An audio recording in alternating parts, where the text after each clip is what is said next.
Let me introduce now Paula Derks, president of AEA, and one of the few survivors in the leadership of an aviation organization contest, because, boy, it's been a bad year for people at the top, hasn't it? It's been a little bit of a shaky ground. It'll Indeed. be interesting to see what the future holds.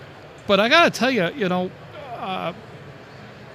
if there was an organization I could point a finger at and say, this is stability, this is innovation, these are folks who have really shown that their hearts and their minds are in the right place, it not only would be the avionics industry, but it would be AEA. You guys do an amazing job. Thank you. And you know me, if I've got something bad to say, I'll say it. Yes. God knows I've got the bruises to prove it. Let's first talk about the opening this morning. Let's get to work. Yes. Talk to me. Okay. Well, I think the whole subject matter of my opening address to the association attendees at the convention this morning had to do with, even though we have had some pretty rocky times in the last 5 to 6 years, we're all still here. We're all still showing up at these events. We're still working. And what's keeping us from rolling up our sleeves and working? It may be the general media. It may be the negative press toward the business and general aviation industry. But we are passionate. And the reality of it is, as you mentioned, the reality of the day, the reality is we are passionate. We are educated. We're skilled. We are devoted to our industry. And there's a passion that pilots share amongst the GA community with the airframe manufacturers, the avionics manufacturers, and it's up to all of us to roll up our sleeves and get to work and get us back on track, drive growth back into our businesses. Now, one of the things that you talked about this morning, which came a little bit out of right field because we weren't aware that you were working on it, and which kind of surprises us because you actually got a secret going and managed to keep it secret from us, and we're kind of really insulted about that, by the way. But you put together an initiative that could not have been the easiest thing in the world, to put together solid documentation on the true value to this economy and to this world of the avionics industry. Right. Okay, how many arms got broken in all the twisting? There was a lot of twisting. My hands are sore from the twisting. But this morning I introduced the AEA Avionics Market Report.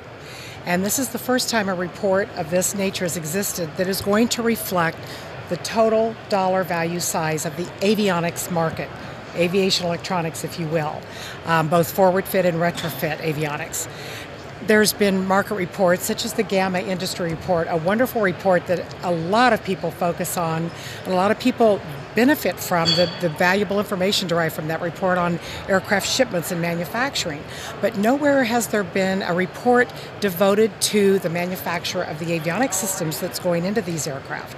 So in the last 6 to 12 months, I've been working along with an ad hoc committee made up of avionics manufacturers to create this report. And as of this morning, I announced we have 19 avionics manufacturers participating in the report and giving us their annual sales data so that we can compile the value. And this morning, I was pleased to announce $6.3 billion in total avionics sales for 2012, as represented by these 19 major avionics manufacturers. That's a number you got to pay attention to. Absolutely. And a number that we hope will grow as more and more manufacturers decide this is something we want to be involved in. We're going to step up to the plate as the first 19 charter manufacturers did, so that we can accurately reflect the size. It's of immense help. You and I were talking earlier, immense help when you're going up on the hill and you're telling Congress, this is the value of the avionics industry. We may be a small segment of the overall aviation industry, but where there's value out there, and there's added value as new and new technologies, as you can see on this exhibit hall floor today, are being introduced. Well, it's certainly an eye-opener. Based on the information you have then, do you have a rough idea of how big this industry really is? You know, Jim, I'm not even going to venture to guess as of today, because I have those 19 manufacturers numbers for 2012, right. But there's probably 20 to 30 more manufacturers that need to commit to the report. And I've just, I'm guessing it's going to be over 10 billion, but that's a strict guesstimate. We've noticed over the last few years that no matter what happens to the economy, no matter what happens to the regulatory environment, this is a tough industry to take down. They'll moan, they'll groan, they'll complain like everybody else because, hey, they're aviators. Right. But this is not an industry that gets mired in the downers, if you will, because one way or another, somebody's got an attitude that says, okay, I can do better than the next guy because I've got something better, or I'm willing to work harder, whatever the case may be. What is it about the avionics industry that's allowed it to succeed? I think number one, it's the genius of the people involved in the industry, but I think it's the work ethic and the dedication that we're not brought down easy, and we believe in the products that we produce and manufacture and engineer.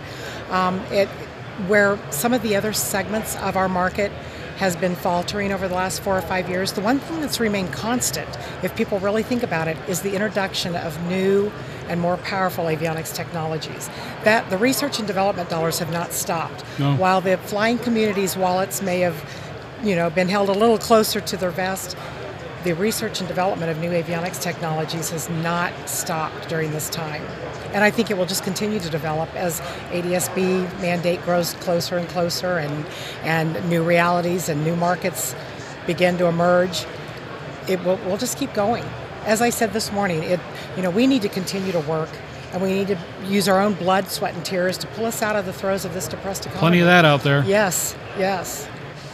Where do you think aviation would be if the avionics community hadn't been as innovative, hadn't had the abilities and capabilities that it's brought to aviation overall, if we didn't see all these wonderful glass panels, if we didn't see all the various applications that have been brought into the cockpit, if we hadn't seen this level of development?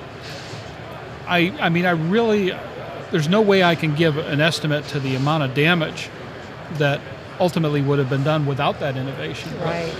I can't possibly believe that aviation would have been in anything but really dire straits without the nudge that the avionics community and its innovative processes have given aviation. Right.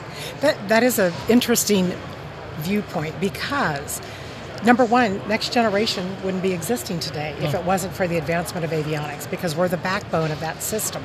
You also look at, we're a consumer electronics industry, and if aviation would have chosen not to keep pace with that portion of the industry, consumer electronics, where would we be? Right. People would be at home playing only on their laptops or their tablets or their smartphones instead of getting into their airplanes, no matter what the size and what the market, with their glass cockpits. So I think we would have been years and years behind if it wasn't for these people out here on the exhibit hall floor that realized the potential of flight and the enhancement of safety of flight. Well, let me ask you the unfair question I ask you all the time. Where do you go from here? Wow. Yeah. I know. We just keep working.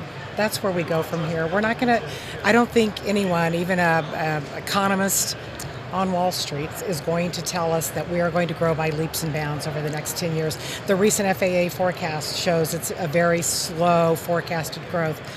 We're just going to keep working, dig our heels in the trenches and keep working.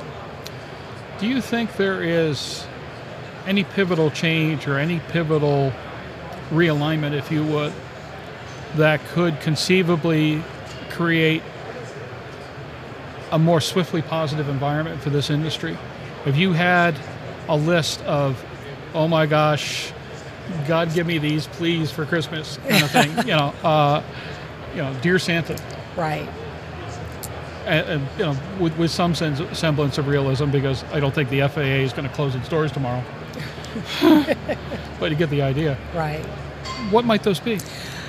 Number one on my Christmas wish list would probably be for our administration, our current administration, to stop bashing us. Mm-hmm. Stop talking badly about the business aviation industry, and instead focus on the billions of dollars we contribute to our industry and the 1.5 million people that we employ in this industry, highly skilled, highly educated, high-paying jobs to the United States. Stop bashing us. That's number one on my Christmas list.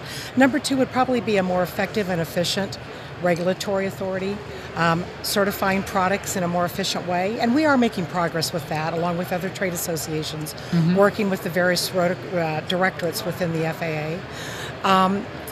Field approvals and approvals of equipment in general, working with DERs and ODAs to help lessen the workload of the FAA. That's kind of a really strange Christmas list, isn't it, for a woman to have? But I don't know. It sounds really good to me. Maybe a new set of pearls, number 3. But my first 2 are definitely. I'll skip the pearls. Yeah, definitely they clash. proactive, positive outlook on the value that the business and general aviation industry brings to not only the U.S. economy but international economies as well. And number 2, just partnering and working more efficiently and effectively with the FAA. Do you see any substantial opportunities in the on-again, off-again sport aviation recreation of the light aircraft, whether it be LSA or some aspect of it?